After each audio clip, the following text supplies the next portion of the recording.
Hello, I'm going to be reading chapter 16 of Takeout by Margaret Maron. Thin to the point of anorexia, Mary Bloss had plantium hair permed into short, fluffy curls. From a few feet away, her expert makeup made her look no more than 50, rather than the 71 the DMV had in its records. Up close, she still could have passed for 60. She wore a snug knit top patterned in pale yellow stripes, and she was a talker. The officer who showed her up to homicide seemed grateful to hand her over to Tilly, and she switched from uniform to plain clothes without missing a beat. Because even if they are two for the price of one, if you only need one, what are you going to do with two giant-sized tubes of toothpaste? And don't get me started on the way they size things. You know what I mean? Yes, ma'am, Tilly said, opening the door to the interview room where Dinah Urbanska joined them. It's not like we have medicine cabinets the size of steamer trunks, is it, Miss Bloss? Tilly had to say it twice, and the second time rather loudly, before she paused. You needn't shout, Sergeant. I may be getting old, but my hearing's fine, I assure you. My mother was hard of hearing by the time she was my age, but everything's still clear as a bell for me. Now my dad— Miss Bloss, please. She frowned but subsided, taking one of the chairs at the table and plopping her bright yellow plastic handbag on the floor beside her. You were married to Jack Bloss, right? That's right. Is that who this is about? Is he trying to pressure me into? Well, you can tell him that I won't. I can't. And that's final. Can't what, ma'am? Asked Urbanska. Can't live on less than I'm getting now. I'm sorry, but it's his fault our son's a vegetable. I told him not to help Jackie buy that motorcycle, but oh no, what did I know? I told them both it was too dangerous. And what happened? 6 days after he got it, he spun out on the FDR and has been in a coma ever since. When did you last speak to your husband, Miss Bloss? He's not my husband. We've been divorced for years. And you haven't spoken to him since then? Of course I have. Back in April, tax time. The hospital's going to increase the cost of Jackie's care again, and he wanted me to help pay part of it. But like I told him, what are they going to do? Throw Jackie out on the street? Besides, he doesn't need to be in that fancy nursing home. I'm sure there are cheaper places that do just as good a job, and yes, it might mean moving him upstate, but there's no reason Jack has to visit so often. It's not like Jackie knows either one of us.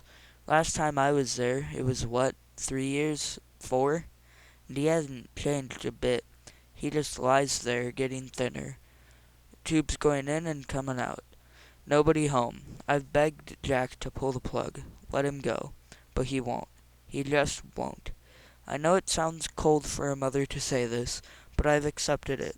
My son died the day his head hit that guardrail. It is what it is, though, and like my friend Sadie says, I had to move on or stay stuck in grief. So I told him not to come begging me to take less of his pension. The judge gave it to me fair and square, and I earned it. 12 years I put up with him and his philandering. There wasn't a single show he ever worked on that he didn't screw at least one of. Urbanska reached across the table and took Ms. Bloss' hands in hers. I'm afraid we have some bad news, ma'am. Bad news? About Jackie? Not your son, ma'am. It's your husband. Your ex-husband. He died last Wednesday morning. Died? What happened? His heart? We think he was poisoned, Miss Bloss, and we were hoping you could tell us if he had any enemies, anyone he'd had trouble with. Poisoned? Jack? Enemies? No, not Jack. Jack walks on water. Everybody loves him. At least they used to. I don't really know him anymore. We had tons of friends back then, but all our friends took his side, and once the divorce went through, and we settled on what to do about Jackie and who was going to be responsible. Oh God, it that means it's back on me, doesn't it? Unless he left a will. Did he have any other relatives? We'll need someone to make a positive identification. You mean go down to the morgue like in all those crime shows on TV where they slide a body out of a drawer and lift up a sheet? No, not me. Let Fern do it. Fern, his sister, they were as thick as thieves. She was my friend first, if you can believe it, introduced me to Jack, then dropped me like a hot potato when we got married. She'll tell you what you need to know. Just don't believe everything she says about me. She reached into her purse and pulled out an address book, which she opened and pointed to an address. Fern Woods moved to Suffolk County when she retired so she can visit Jackie every week and make sure he's being taken care of and not getting bed sores like that first place we had him. Urbanska copied down the contact information and handed it back. Miss Bloss dropped the little book back into her yellow purse, zipped it closed, and stood to go. Is that all? Just one more thing. Just one thing more, Miss Bloss. Charlotte Randolph. Did you know her? Who? The opera singer. Oh, yeah. The la-di-da met. Did he talk much about her? Charlotte Randolph? I think he may have met her, but he'd moved down to Broadway by the time we got together. I never worked there. You were in show business too? Asked Urbanska. Not on stage, Miss Bloss said with a feigned show of modesty. Although I did a little summer stock and the director said I had talent. No, I worked as a dresser, off Broadway. She named a couple of actresses that neither Tilly nor Dinah Urbanska had ever heard of, and was telling them the plots of her favorite show. 16 costume changes, including a mermaid tail, as they eased her out the door. The garage door at number 409 was open, and Sigurd and Hens walked in without knocking. Perched on a high swivel stool, Salvador was bent over a rusty push mower that lay upside down on the workbench at the end of the garage. He had taken off one of the wheels so that he could smear some sort of thick gunk on the blades. After every 2 or 3 backward rotations, he smeared on more, then tested the edges with his finger. That thing looks like an antique, Hens said. First push mower I've seen since I was a kid. My uncle had one.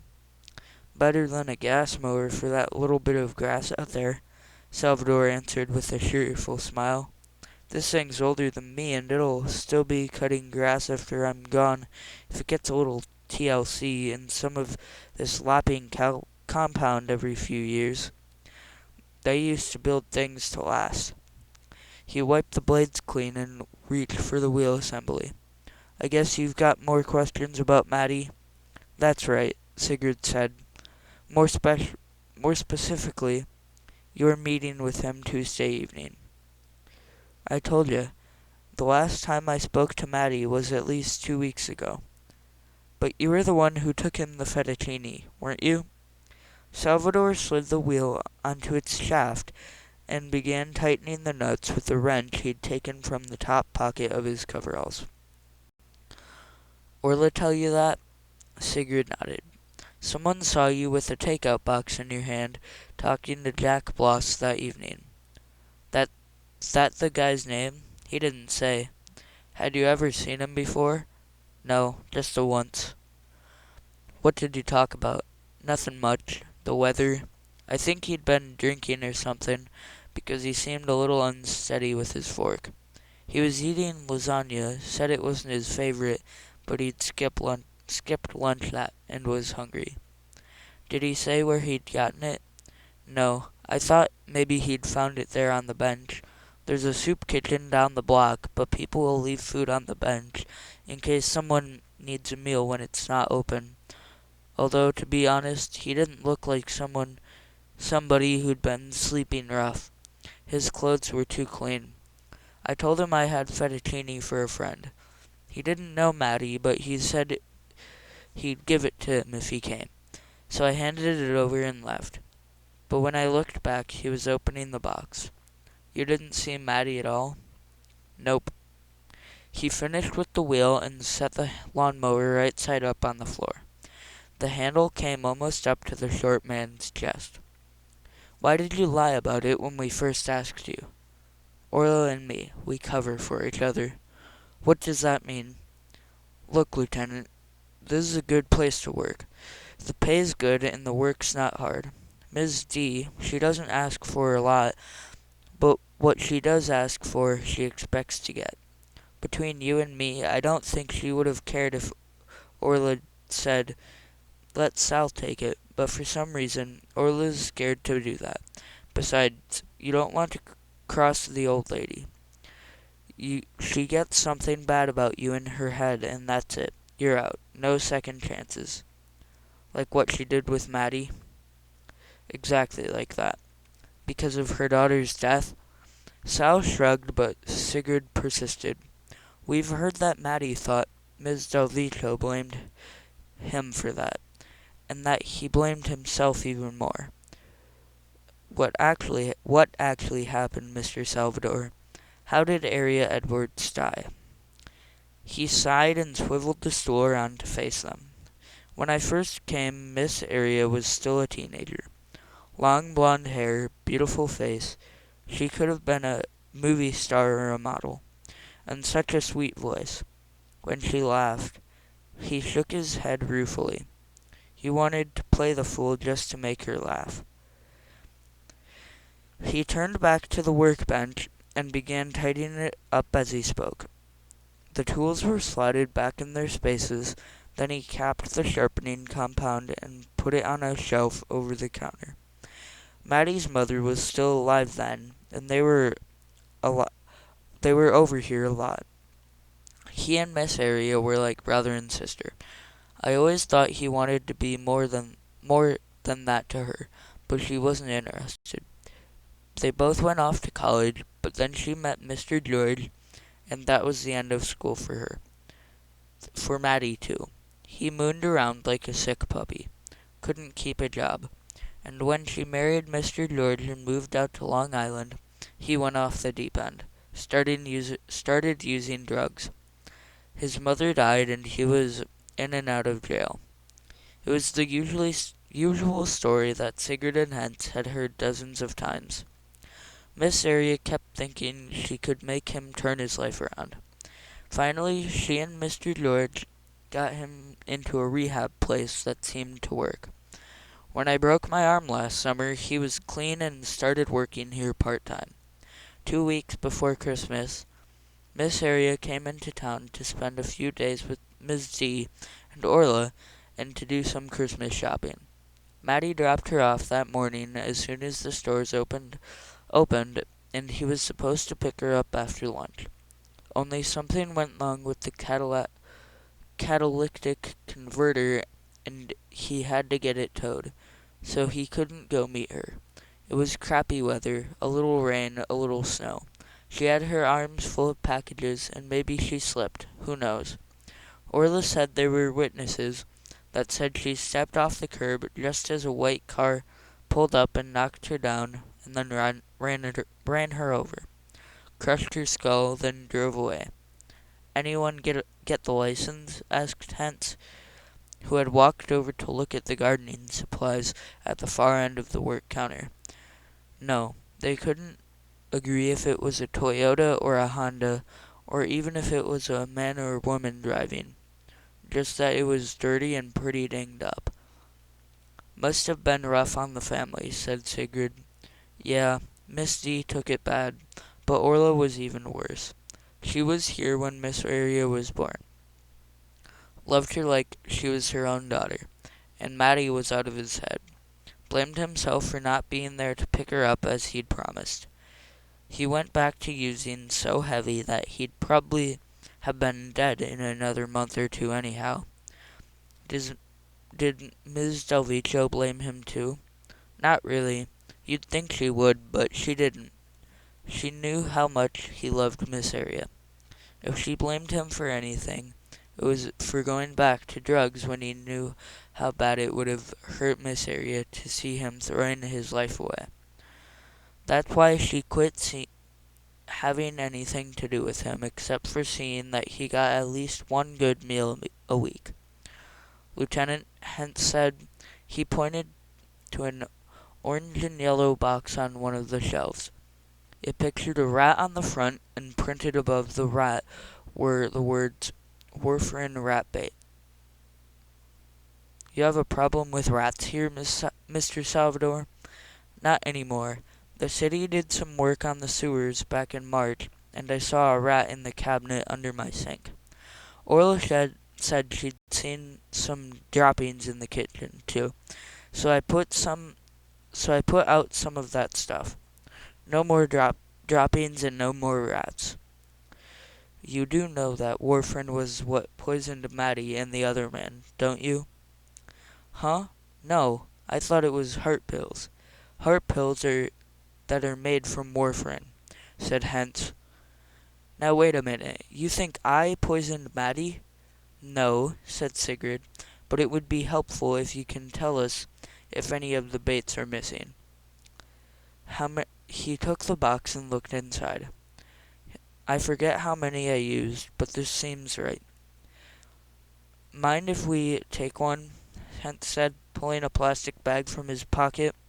Sal looked uneasy, but offered no objection. And that's the end of chapter 16, and I will see you all tomorrow for chapter 17. And as always, have a wonderful day.